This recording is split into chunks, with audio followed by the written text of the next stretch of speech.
Hello friends, welcome back to my channel. இன்றைக்கி நம்ம பச்சை பயிறு வெஜிடபிள் சாம்பார் பார்க்க போகிறோம். வீடியோவை ஸ்கிப் பண்ணாமல் பாருங்கள். இப்போ எப்படி செய்யுதுன்னு பார்க்கலாம். ஒரு குக்கரில் வாஷ் பண்ணி அரை மணி நேரம் ஊற வச்ச 1 கப் பச்சை பயிறு எடுத்துக்கலாம். இது கூட காரத்துக்கு 2 பச்சை மிளகாய் சேர்த்துக்கலாம். கட் பண்ணி வச்சுருக்க ஒரு வெங்காயம் சேர்த்துக்கலாம்.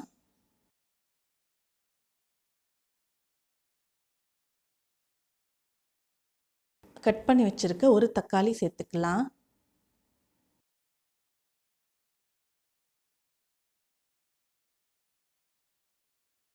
அஞ்சு பீன்ஸ் கட் பண்ணி வச்சுருக்கேன், இதையும் சேர்த்துக்கலாம்.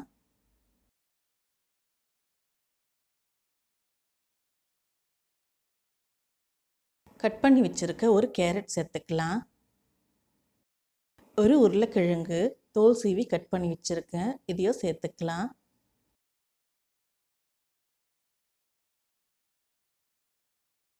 இப்போ 2 டம்ளர் தண்ணி சேர்த்துக்கலாம்.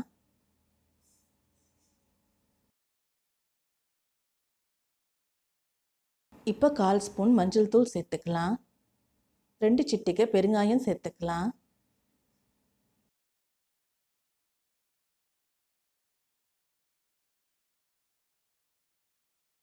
இப்போ குக்கரை மூடி போட்டு 3 விசில் வர வரைக்கும் வேக வச்சு எடுத்துக்கலாம். 3 விசில் வந்துருச்சு. ப்ரெஷர் ரிலீஸ் பண்ணிவிட்டு ஓப்பன் பண்ணி பார்க்கலாம். பருப்பு காய் எல்லாமே சாஃப்டாக வந்திருக்கு. இப்போ பருப்பில் இருக்க தண்ணியை வடிச்சிட்டு தனியாக எடுத்து வச்சுக்கலாம். இப்போ பருப்பை மேஷர் வச்சு நல்லா மசிச்சு எடுத்துக்கலாம். இந்த சாம்பார் குழந்தைங்கள்லேருந்து பெரியவங்க வரைக்கும் நீங்கள் கொடுக்கலாம். ரொம்ப டேஸ்ட்டாக இருக்கும், ரொம்ப ஹெல்த்தியும் கூட. இப்போ எல்லாத்தையும் நல்லா மசிச்சாச்சு. இப்போ தாளிக்கலாம்.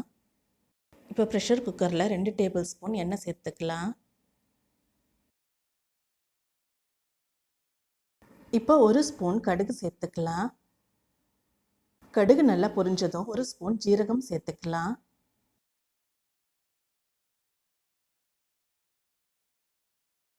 இடித்து வச்ச 5 பல்லு பூண்டு சேர்த்துக்கலாம். கொஞ்சம் கருவேப்பிலை சேர்த்துக்கலாம். 2 காஞ்ச மிளகாய் சேர்த்துக்கலாம்.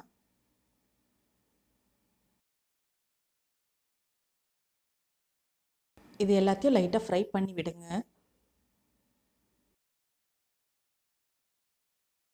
இப்போ நம்ம மசிச்சு வச்சுருக்க பருப்பை தண்ணியோடு சேர்த்துக்கலாம். நான் இன்றைக்கி 1 கப் தண்ணி சேர்த்துருக்கேன். உங்களுக்கு எவ்வளோ தண்ணி வேணுமோ அதுக்கேற்ற மாதிரி நீங்கள் சேர்த்துக்குங்க. இது கூட தேவையான அளவு உப்பு சேர்த்துக்கலாம். இந்த சாம்பார் ஒரு கொதி வந்ததும் ஸ்டவ் ஆஃப் பண்ணிடலாம். இந்த சாம்பார் நீங்கள் சீக்கிரமாக செஞ்சிடலாம். ஒரு 10 மினிட்ஸ்க்குள்ளவே நீங்கள் செஞ்சு முடிச்சிடலாம். அவ்வளவுதான், செம ஹெல்த்தியான பச்சை பயிறு வெஜிடபிள் சாம்பார் ரெடி ஆயிடுச்சு. இது நீங்கள் இட்லி, தோசை, பொங்கல், சாதத்தோடு சாப்பிடுங்க.